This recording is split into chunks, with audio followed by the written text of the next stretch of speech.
नमस्कार दोस्तों, आप सभी का स्वागत है इस चैनल पर। देखिए, जब से यूपीएससी का एग्ज़ाम हुआ है तब से एक ही बात को डिस्कस किया जा रहा है, जो एग्ज़ाम का डिफ़िकल्टी लेवल था उसके बारे में। चाहे वो GS1 हो, चाहे वो GS2 हो।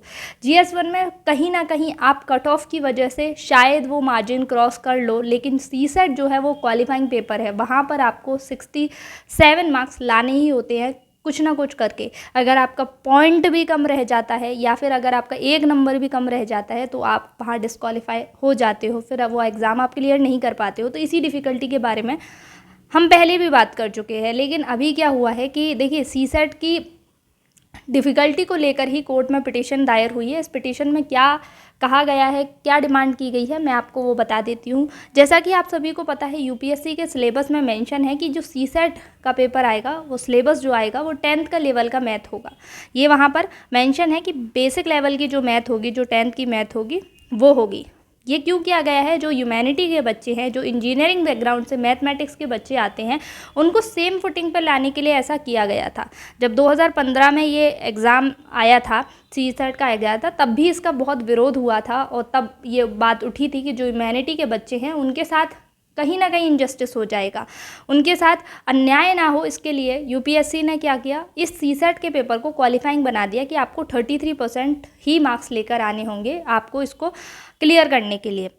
तब से लेकर अब तक हम देख रहे हैं कि कई सालों से जो CSET का डिफ़िकल्टी लेवल है वो बढ़ता जा रहा है, लेकिन इस साल कुछ अलग हो गया। इस साल जो क्वेश्चन है वो आउट ऑफ सिलेबस आ गए। तो इस पिटीशन में ये भी बताया गया है कि जो क्वेश्चन थे वो रिपीटेड थे कैट के, वो रिपीटेड थे IIT-JEE एडवांस के। तो आप ये बताइए कि जो बच्चा 10th लेवल की मैथ पढ़कर आया है वो IIT-JEE एडवांस के क्वेश्चंस को कैसे सॉल्व कर सकता है? ये कैट के बहुत सारे क्वेश्चन 11th NCERT से भी पूछे गए थे, तो वहाँ पर भी जो है वो बच्चों के साथ गलत हुआ है। जो ह्यूमैनिटी बैकग्राउंड से बच्चे आ रहे हैं, जिन्होंने 10th तक मैथ पढ़ी थी, वो एडवांस लेवल की मैथ कहाँ से सॉल्व कर पाएंगे? तो ये मुद्दा कहीं ना कहीं उसमें उठाया गया है।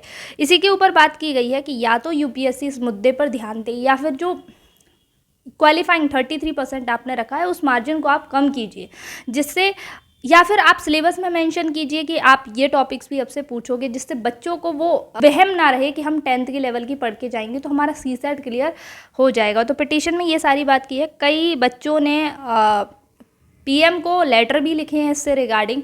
तो देखिए, ये सब जो चीज़ें हो रही हैं, इनका जो कोर्ट की प्रोसीडिंग्स वगैरह है, इनमें टाइम लगता है, लेकिन यूपीएससी का रिज़ल्ट आज से 10-15 दिन में आ जाएगा, उसमें टाइम नहीं लगता। उसका है कि उनको मेंस करवाना होता है, इंटरव्यू करवाना होता है, एक प्रोसीजर होता है पूरा, तो वो अपनी टाइमली चीज़ें करेंगे। इन सारी चीज़ों में टाइम लगता है। अगर आप इसका इंतज़ार कर रहे हैं कि इसका क्या आएगा, और अगर आपको डाउट है कि एक नंबर से मैं क्लियर नहीं हो रहा हूँ, तो अगर आपको वो भी डाउट है ना, तो आप फिर भी मेंस की तैयारी कीजिए, क्योंकि अगर आपका हो गया है तो फिर जो टाइम आप ये इन दिनों में वेस्ट कर दोगे उसके लिए बहुत गिल्ट रहेगा। इसलिए आप तैयारी प्लीज़ कीजिए। अगर आपको थोड़ा सा भी 10-15 मार्क्स का भी ना डाउट है, फिर भी कीजिए तैयारी, क्योंकि आप CSET की वजह से फेल उन बच्चों के लिए ज़्यादा ये दुखी होने वाली बात है जिनका लास्ट अटैम्प्ट था, कि उनकी GS की प्रिपरेशन बहुत अच्छी थी, क्योंकि वो इतने सालों से पढ़ रहे हैं, लेकिन वो इस बार फेल हो गए CSET की वजह से। तो उनके लिए वाकई में ये गलत बात है। तो अगर आपका लास्ट अटैम्प्ट नहीं है, आपके पास टाइम है, तो आप प्लीज़ अपनी मेंस की तैयारी कीजिए, उस पर फोकस कीजिए। इसका जो भी रिज़ल्ट होगा वो भविष्य बताएगा। आई होप जो भी हो अच्छा हो, बच्चों के साथ अन्याय ना हो।